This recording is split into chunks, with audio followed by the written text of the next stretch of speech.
Pemirsa, 207 warga binaan Lapas Kelas 2A Pekanbaru Riau terkonfirmasi positif COVID-19. Hal tersebut diketahui usai pihak lapas melaksanakan swab massal selama sepekan.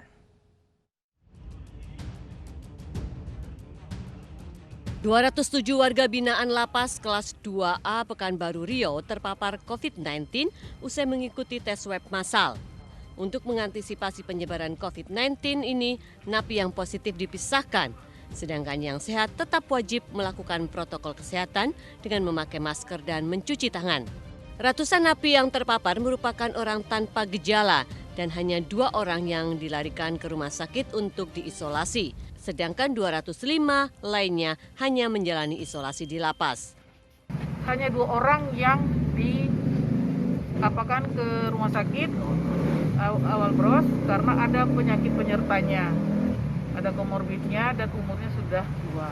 Mencukupi untuk melayani semua yang 200 Kalau tadi? tidak, ya sampai sekarang ya kita sanggup melayani karena kita kerjasama banyak teman-teman yang mendukung kita. Berdasarkan kegiatan yang kami lakukan swab massal baik kepada warga binaan maupun kepada pegawai, hasilnya baru kemarin keluar. Dari kegiatan itu dilaksanakan dari tanggal 26 Oktober dan hasilnya baru keluar kemarin, dan ternyata dari 1.500 warga binaan itu baru yang dilaporkan terkonfirmasi berjumlah 207. Kemudian dari 109 pegawai di antara 109 itu sudah ada yang swab secara mandiri 4 orang terkonfirmasi.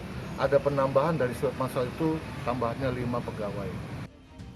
Selain itu, pihak lapas juga terus menerapkan protokol kesehatan ketat dengan wajib menggunakan masker dan mencuci tangan. Dari Pekanbaru Riau, Muhammad Yusuf, iNews melaporkan. Pelajar SD dan SMP Kota Tebing Tinggi, Sumatera Utara mulai Kamis ini belajar dengan tatap muka. Uji coba ini dilakukan dengan mematuhi protokol kesehatan.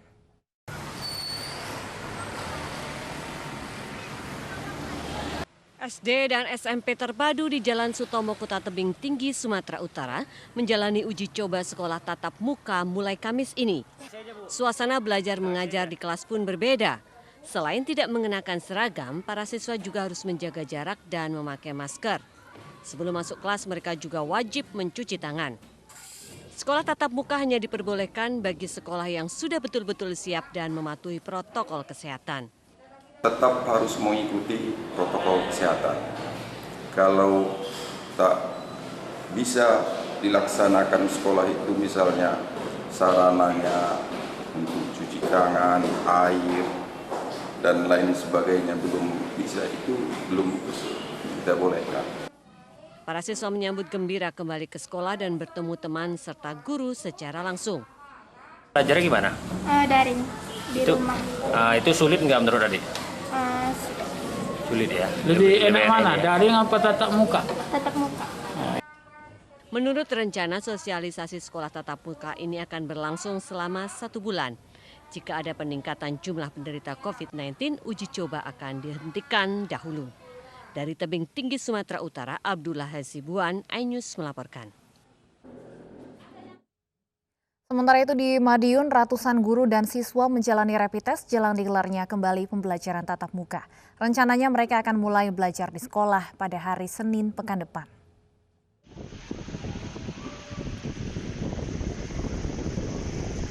Mendekati masa ujian akhir sekolah, ratusan siswa SMP Negeri 2 Kota Madiun, Jawa Timur ini menjalani rapid test massal. Selain siswa, para guru juga harus menjalani rapid test jelang kembali digelarnya pembelajaran tatap muka. Sebenarnya kangen sekolah nggak, Dek? Kangennya sih iya, cuman lebih nyaman di rumah sih. Kenapa? Sesuai dengan minat saya, kan ke jurusan nanti teknik informatika, jadi di rumah suka desain, ngoding, atau hal-hal yang lain non formal gitu. Untuk sasaran sekolah yang kita racik semuanya, baik SD maupun SMP, negeri dan swasta, nanti insya Allah kita lakukan pelaksanaan rapid. Kemudian setelah dirapid tentunya besok hasilnya sudah keluar, maka hari Senin itu sudah mulai akan dimulai. Selain hasil rapid test, pelajar juga harus mendapat persetujuan dari orang tuanya atau wali murid jika ingin belajar di sekolah. Rencananya pembelajaran tatap muka akan digelar pada Senin pekan depan. Dari Madiun, Jawa Timur, Arif Wahyu Effendi, iNews melaporkan. Pemirsa, 3 jemaah umroh asal Indonesia dinyatakan positif COVID-19 setelah menjalani swab tes ulang di sebuah hotel di Mekah. Ketiganya dikarantina untuk menghindari penyebaran COVID-19. Temuan ini berdasarkan laporan Konsulat Jenderal Republik Indonesia Arab Saudi. 3 peserta umroh yang positif COVID-19 tidak diperkenankan meninggalkan lokasi isolasi selama 3 hari. Pelaksanaan rangkaian ibadah umroh ketiga jemaah tersebut akan dilaksanakan setelah hasil swab tes berikutnya dari pemerintah Arab Saudi.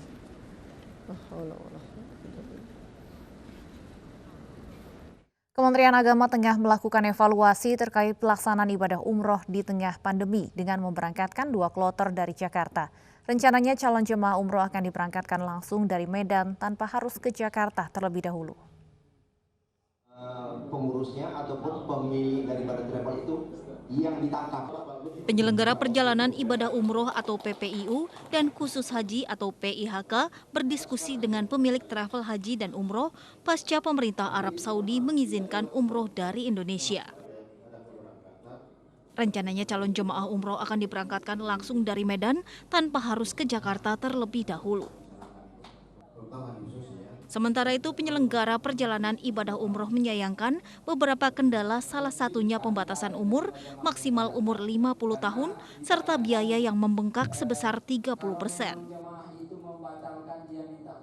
Jemaah yang berangkat umumnya di atas 50 tahun. Kalau seandainya dari 500 orang, hanya 30% itu yang di bawah 50 tahun, 70% itu di atas 50 tahun. 30% di bawah 50 tahun. Jadi pergerakannya kurang. Kemudian dengan dan aturan-peraturan swab lagi, habis itu peraturan swab sama di Mekah di swab lagi, di Indonesia di swab lagi, 3 kali swab. Sumatera Utara itu akan ada keberangkatan tanggal 23 November. Nah, kebetulan kesempatan ini merupakan kesempatan yang baik karena beberapa pemangku kepentingan hadir di sini, sehingga dari pertemuan ini nanti akan ditindaklanjuti lebih teknis lagi dalam rangka persiapan keberangkatan tanggal 23 November tersebut. Pemerintah sudah memberangkatkan 2 kloter jemaah umroh dari Bandara Soekarno-Hatta, Jakarta dengan protokol kesehatan yang ketat dengan melakukan swab test dan isolasi sebelum dan sesudah tiba di Arab Saudi. Dari Medan, Sumatera Utara, Ahmad Ridwan Nasution, iNews melaporkan. Ibu sedang susah merintih dan berdoa. Pandemi corona berdampak pada semua orang. Saling membantu menjadi bentuk kepedulian terhadap sesama. Seperti yang dilakukan Lanut Sulaiman, Kabupaten Bandung, Jawa Barat yang membagikan 1.000 paket sembako bagi warga sekitar Lanut dalam rangka peringatan Hari Nusantara.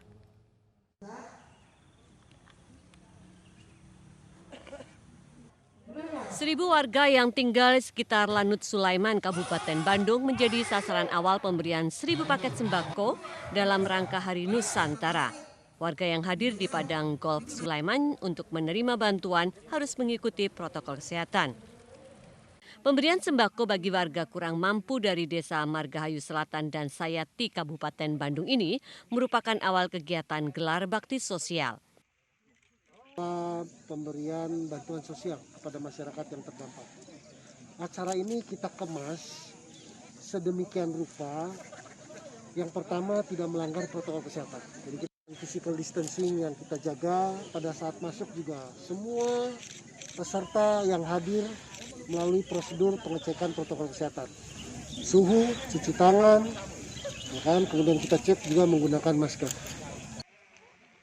Bantuan ini diterima dengan penuh syukur, terlebih kondisi pandemi membuat banyak warga mengalami kesulitan ekonomi.